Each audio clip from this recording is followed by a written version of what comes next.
right now it's time for that time when we have our special guest. Tonight's special guest is Gordon Dryden, broadcaster, communicator and author. For the last 16 years he has been reinventing education and training. His mission for you: how to turn your own unique talent and passion into a worldwide success. We welcome Gordon Dryden, our special guest on The Beat Goes On.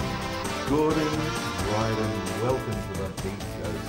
What an honour to have you on the program. Well, thank you. Yeah, a legend in New Zealand broadcasting. The beat goes on. The philosophy is that as our generation, the baby boomer ages, what we're saying with this program is, it doesn't mean to say you have to disappear, you have to slow down, you can still be creative. Now, you're famous for that wonderful mind of Gordon Dryden. You've never stopped, have you? Where does that spring of eternal optimism come from in Gordon Dryden?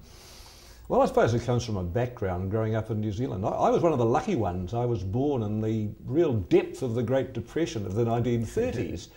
And that was depressing for most New Zealanders at the time. So what year was that? 1931. So really, that makes you... really. Yeah. So I'm 77. Yeah. So in the depths of the Depression, but however, I then grew up in the late 1930s and 40s of this tremendous age of optimism where New Zealand was the first country in the world, a little tiny country in the South Pacific. Because we did the right things, we were the first to really emerge from that Great Depression with standards of living that led the world for so many years. And I grew into that optimism. Would you want to go back to those times, Gordon? No, I wouldn't, and who would? In fact, it was comparative optimism and comparative standards of living. So what do you think that we've got today that, where is our big progress? Where have we made the big progress? Well, I think where we are at the moment as a country and as a world, we're at probably the most important turning point in history.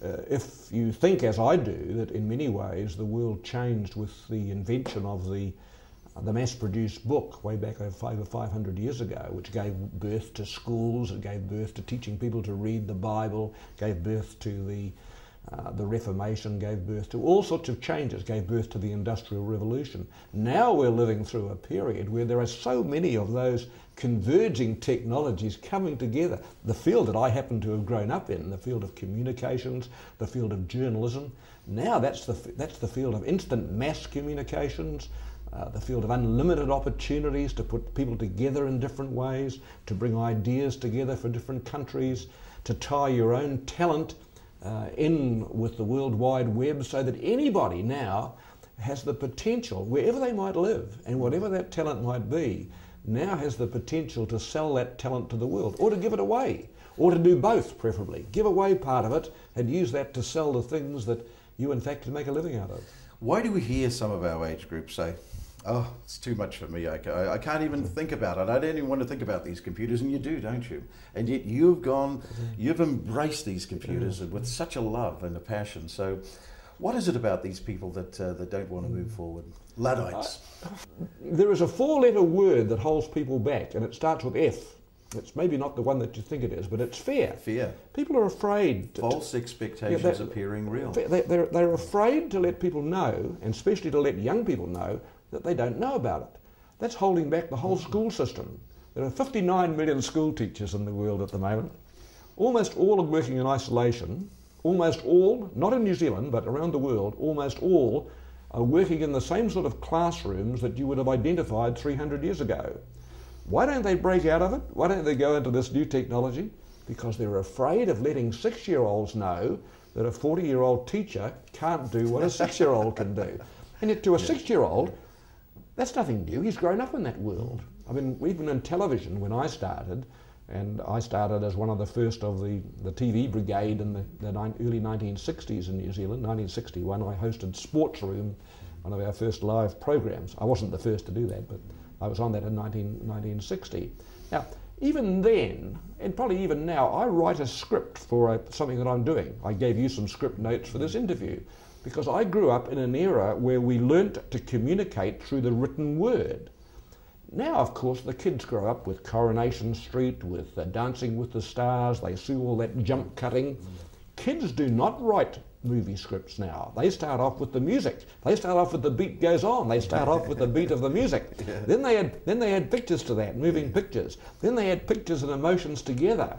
Now they come in from a different angle. They come from a different angle, and they start building in different ways. So they start off wanting to be little Peter Jacksons. He's their model of today, not necessarily Shakespeare or Tolkien. They start off with Peter Jackson as their hero. Yes, as their exactly. hero. What are they? And what is it required to be a Peter Jackson who put a team together of young, talented New Zealanders? They won 23 Academy Awards, 11 of them in a night. Now, when kids see that that's the way you can put your talent together, and look what Jackson's done, and Taylor in Wellington with Weta Workshops, they've put together a whole pile of hundreds of New Zealanders, each with different skills, with different talents, and they've put those talented, multi-talented skills together. They've reinvented Wellington. Are the schools in New Zealand, are they catching up fast enough? Are they doing exactly what you're talking about, encouraging these children? Is it happening in New Zealand? In New Zealand's best primary schools, overwhelmingly yes. And most adult New Zealanders, most New Zealanders over 50, who are the ones who elect members of Parliament and don't know any better because they grew up in the 1920s and 30s and 40s, they don't know that this is going on. Our best primary schools lead the world in digital multimedia communications, bar none. Ask anyone around the world who knows New Zealand schools, who comes here from great schools, and they will say your brightest public primary schools are the best in the world. Wow, that's wonderful. Example? Let me go through them. Gulf Harbour, Whangaparoa. Digital classrooms where the kids go out as video crews out on adventure camps and come back, and together they reproduce that. So they use the world as their classroom, and they use today's technology to communicate that. Sherwood Public Primary School on Auckland's North Shore, the first in the country as a public school to introduce interactive technology from the age of 6. So a 6-year-old starts off there, first day at school, with a television camera, doing what you're doing now, interviewing some of his mates on what do they really want to do at school, what are the things they love best.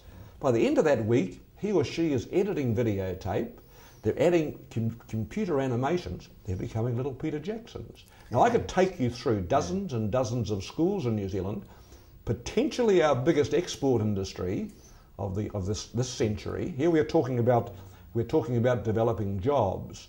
There is a world demand from 59 million school teachers around the world of how to learn what 6, 7, 8 and 9-year-olds do as a matter of course in New Zealand, and are the only kids in the world where the majority of kids in primary school do that. You don't think that's an incredible advantage? We're leading the electronic instant revolution. You got into this